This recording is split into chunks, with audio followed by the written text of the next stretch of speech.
예, 안녕하십니까. 우리 섣달 금엄입니다. 내일 하루 쉬려고요. 제가 미리 강의를 내일 거를 오늘 올려놓고 내일 편안하게 쉬겠습니다. 그 이유, 지난주에 너무 제가 강의하는 시간이 너무 빠져 있었기 때문에 집안일 어르신들 뵙고 좀 인사를 하는 시간이 길어서 날이 길어서 강의하는데 너무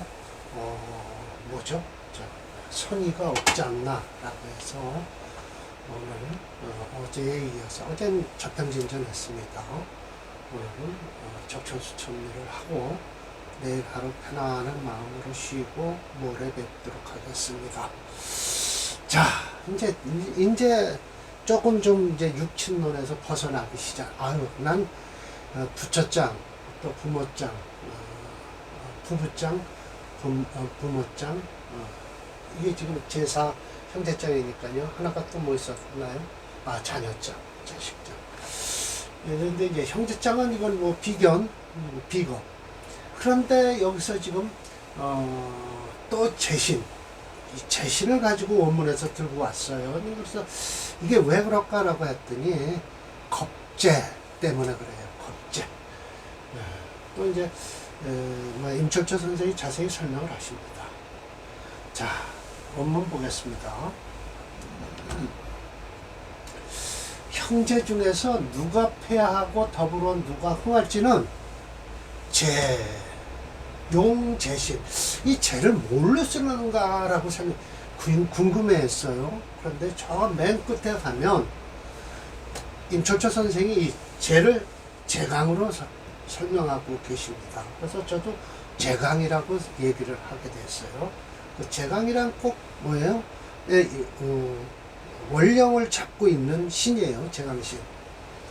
쓰임의 재신과는 살펴봐라. 중한가 가벼운가를 좀 살펴봐야 된다. 그러니까 관계되는 거. 이 끌제자니까요.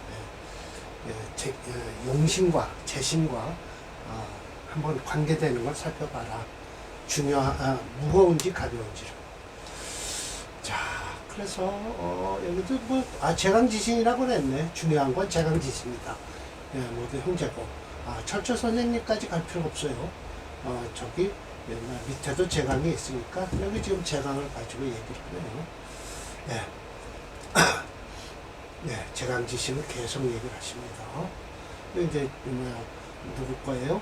유백원 주예요. 자, 임시주를 보겠습니다. 자, 임시와 비견은 곧 형이고요. 폐제는 위체, 아우예요. 로기는 역시 동차다.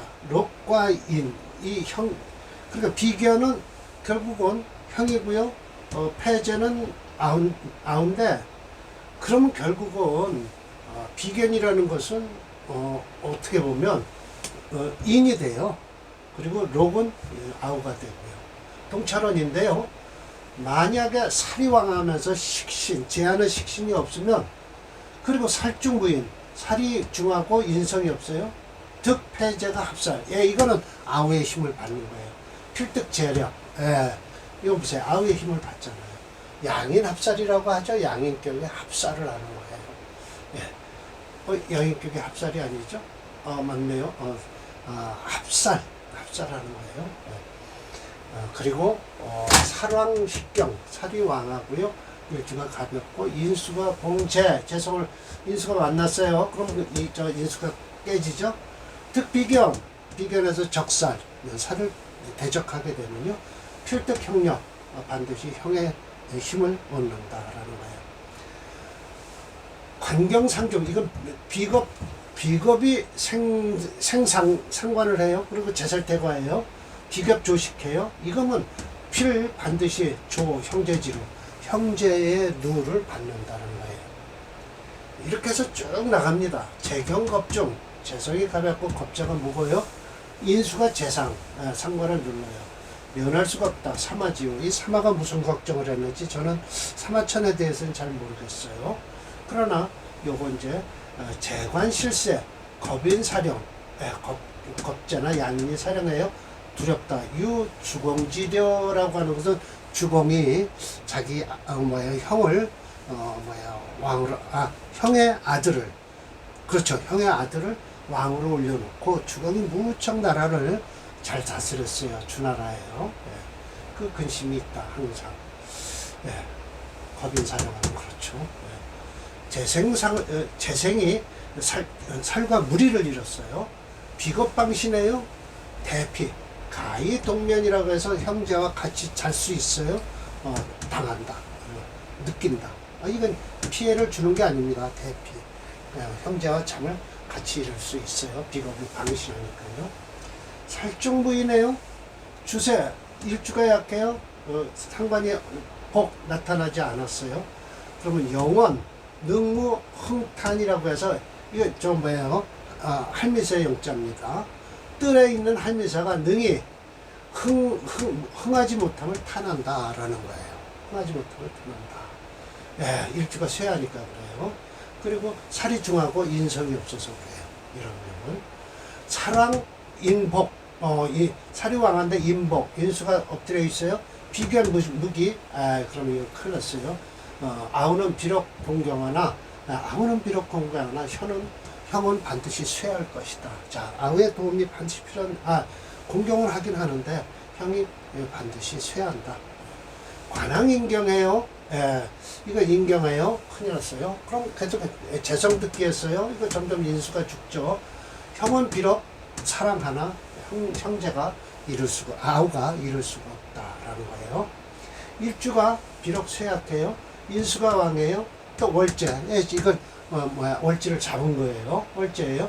형제 성군. 형제가 무리를 이룰 수 있습니다. 신왕 봉효해요. 편인이죠.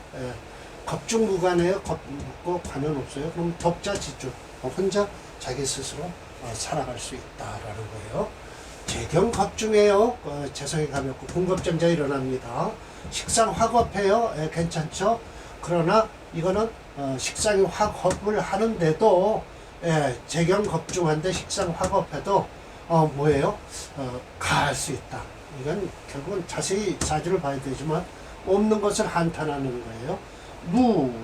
두속 이건 조속자입니다. 한 말의 조나 한자예요. 한자의 포도 없는 것을 노래한다라는 거예요.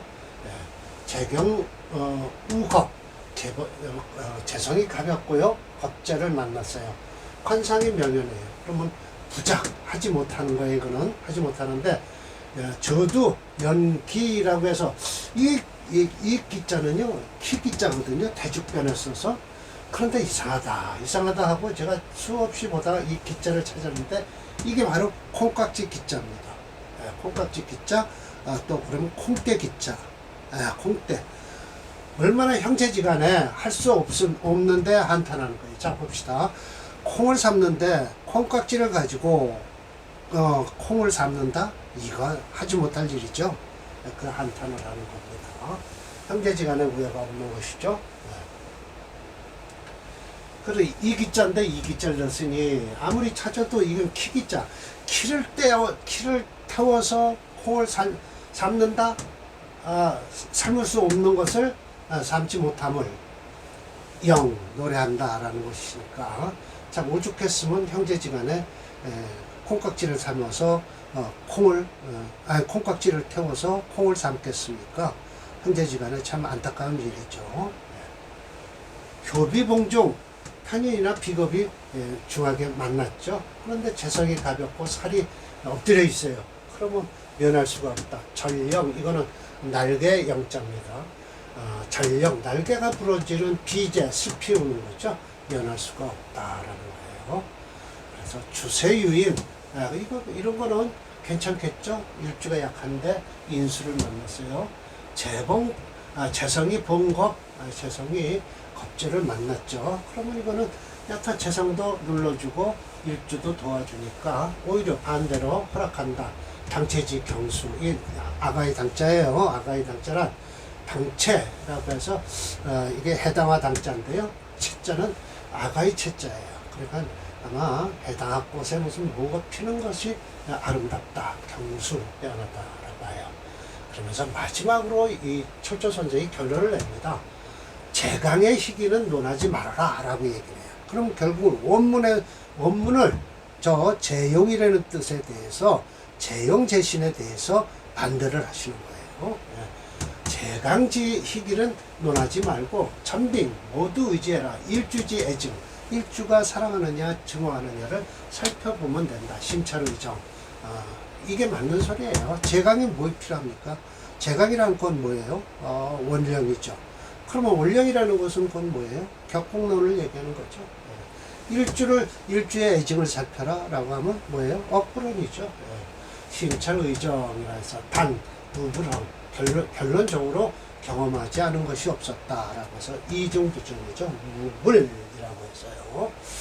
네, 그래서 제가 이걸 번역하면서 이 콩떼기자, 콩떼기자나 콩깍지 기자를 좀 찾아냈다는 것도 저도 보람을 갖고 있습니다. 풀초 밑에 그 기자예요. 이건 대중 밑에 그 기자고요. 대중 밑에 그 기자는 키 기자예요. 이렇게 키 가지고 하는 거예요. 이렇게 까불 넣는 거 있죠.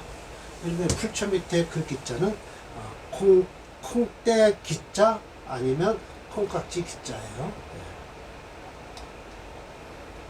좀 콩떼로 설명했습니다. 자, 243번이죠. 정해, 이민, 병자, 정유, 요거 아주 참 까다로운 사주예요. 수체예요. 수가 챕니다. 왜 그러냐? 해수, 자수, 금생수 하고 있죠. 그러나 요 임수는 정임합을 해서 뭐 화가 될 것 같기도 하고요. 일단 정임합은 한 거예요. 인목이 여기 인해한목, 정임한목. 그래서 사주가 참 깔끔하긴 좋아요. 병화생우 춘초했어요. 인월이니까. 이 상화유염, 불을 도와주는 불꽃이 일어난다. 불꽃염자입니다. 부자광론, 그렇다고 왕하다고는 할 수는 없다. 월간 임수가 통분했고요. 이 해수에 해자, 살왕부재, 살이 왕한데 제할 만한 것이 없어요. 토가 없다는 소리예요. 토가 없어요. 그래서 희기, 정임, 인해, 합이, 화인, 인성으로 화했다는 게 좋다라는 거예요. 이난위은이라고 해서 EA위비입니다. 어려움이 곧 뭐가 됐다? 은혜로움이 변하는 거예요. 참 인한위은이라고 아주 잘 말씀하시네요. 시지에 재성은 있는데 생관교인 관을 생하면서 인성을 깨트릴 만한데 우득 정화 개두가 됐어요. 정화가 개두가 됐어요. 그래서 뭐 한다? 불능극목, 목을 극하지 못하게끔 만드는 거다라는 것이죠. 소위 동포 7인, 형제가 7인인데 개치서양 모두 극공부로 나아갔다. 출세한 거죠. 2차 또한 형의 재경, 형은 사랑하고요. 아우는 형을 공격했다라는 뜻입니다. 자, 설명에 의하면 초범의 병화인지라 신약하다. 다인 것은 정임 인해 합하의 인성이 된 것이 어려움을 가지고 은혜로움이 되었다 라고 한 것을 보면 목이 용신인 듯하다. 그러나 대우는 개두나 절각은 되었지만 지지가 수금으로 관성과 재성대운으로 흘렀는데도 동포7인의 개취 서양에서 2차 형의 재경 격국난 시대에 있을 수 있는 명조 설명이다. 하지만 자세히 명조를 살펴보면 천간에 있는 정화를 극지하는 임계수만 대운에서 만나지 않으면 무난히 여생을 마칠 운명이죠. 그렇습니다. 프로그램에서 개수를 측정해보면요. 수가 4.5, 목이 4.3이에요. 그래서 수오행이 종주오행으로 이를 극지하는 후에 토의 오행을 찾으나 전무해요. 그래서 불행하고요. 다시 이를 상하는 화오행을 찾으니 천간의 병정화와 인증병화까지 있어 이를 용신으로 하고 다시 이를 상하는 목오행을 희신으로 한다.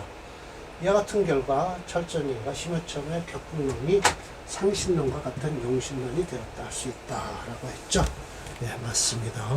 이런 사주가 격국론과 어프론이 같으면 사주가 좋은 사주가 될 가능성이 매우 큽니다. 243번입니다. 오늘 사례명조 2개라 둘 다 끝내도록 하겠습니다. 네, 좋습니다. 아이고, 오래살 발전해요. 저 병정화를 안 끄면 돼요. 이 해수는 들어와도, 아무 관계 없습니다. 저 인목을 살려주기 때문에 오히려 좋습니다. 무난히 넘어갑니다.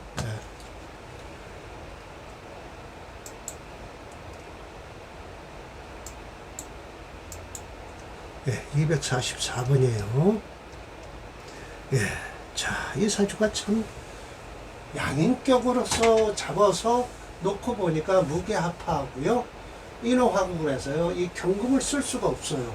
그러니까 화화기격으로 잡을 수밖에 없죠. 화화기격은 곧 화로 변했으니까 염상격이라 해도 과언은 아니죠. 차조 양인당권했어요. 그래서 양인격이라 했고요. 우봉생왕 해서 더욱 가렴 아주 끓이고 싫은 것은 무게합화에서 화화가 된 것이다. 그래서 재중, 재위, 중급 소탈, 저 경금이 소탈당하죠. 형제 6인이나 개 모두 불성기, 그릇이 되지 이룰 수가 없었어요.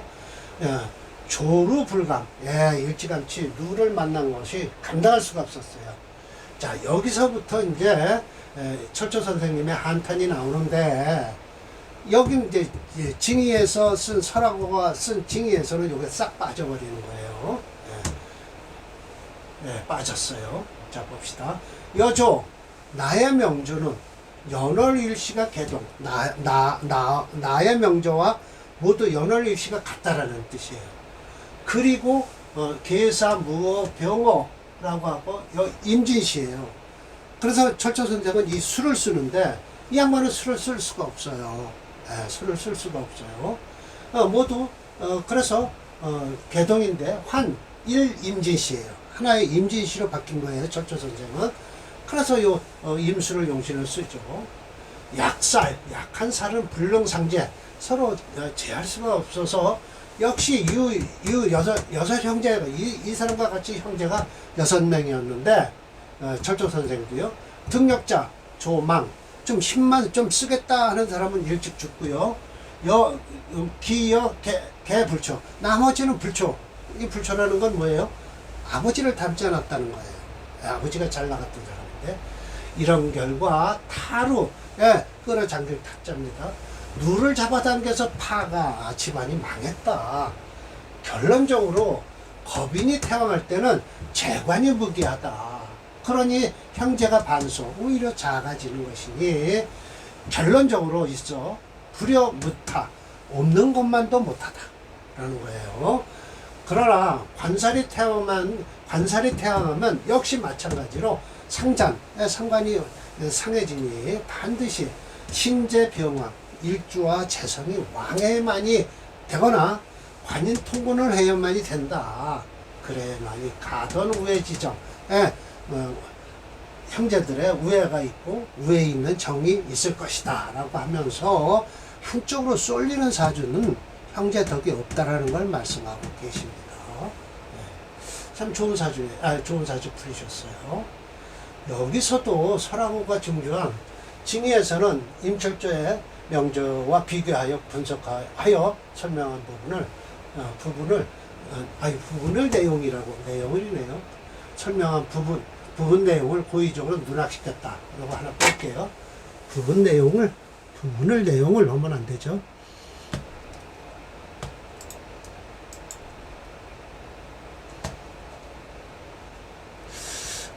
바가 이렇게 안 보여요. 빛이 비쳐서. 여기 있네요.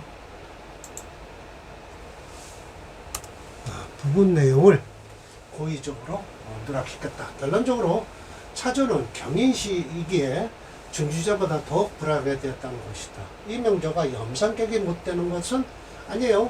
경금 개수가 있기 때문인데요. 종격을 가능해졌어요. 종격으로. 사순대운까지 강한 기운을 화기격은 맞습니다. 강한 기운을 더 강하게 끌기에 등력자 조망. 이게 제가 좀 설명이 잘못됐는데요.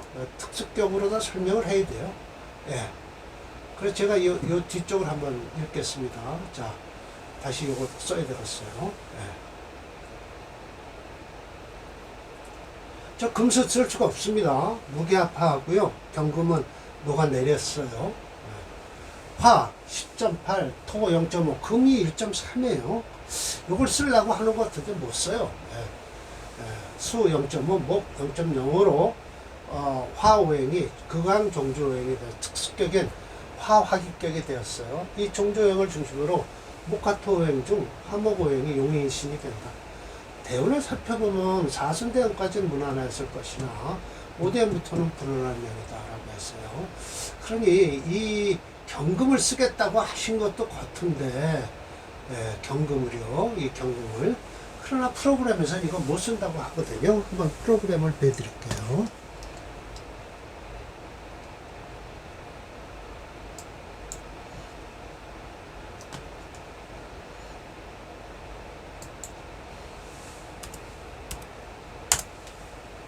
네, 이렇게 됐습니다.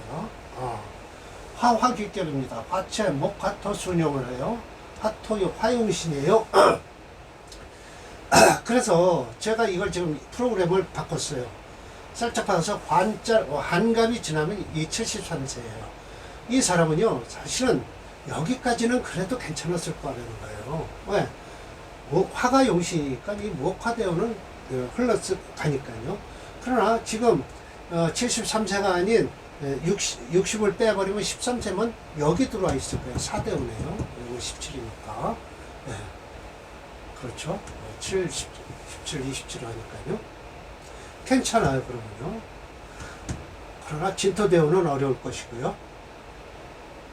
네. 을묘 갑이는 괜찮을 텐데, 참, 초초 선생이 저 금을 용신으로 한 것 같습니다.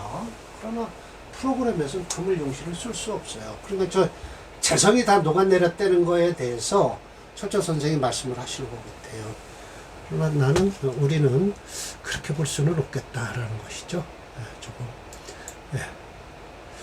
그렇습니다. 네. 자, 오늘 강의는 여기서 아마 끝날 것 같습니다. 네. 하지장 중요합니다. 저 사람이 부자가 되려면 어떻게 해서 부자가 됐을까 하는 내용입니다. 재기가 통문호, 재기가 통군하고 투출해야 됩니다. 용신은 또 재성을 써야만 되죠. 네. 자, 오늘 강의 이렇게 해서 마치겠습니다. 아직은 우리 명약자들은 신년이 바뀌지 않았다고 하죠. 2월 3일인가 4일 날이면 대에 입춘이 들어오니까 그때 이제 절기가 바뀌는 겁니다. 우리는 1년이 바뀌죠. 자, 선전하겠습니다. 네, 이게 제가 어제도 설명한 책이죠. 2024년에 결과물인데 1권입니다. 사례명조 102배로 해서 적천수의 용신분석이라고 해도 용신분석으로 해석하면 되겠습니다. 물론 이제 격국론으로도 아까 243조 명조와 같이 격국론으로도 제가 풀이한 사주는 쭉 동일격으로 나올 때는 혹격으로 나올 때는 제가 칭찬의 말을 아끼지 않았어요. 네. 자, 오늘 강의 오늘 마치겠습니다. 설 잘 세시고요. 모레 뵙겠습니다. 마치겠습니다.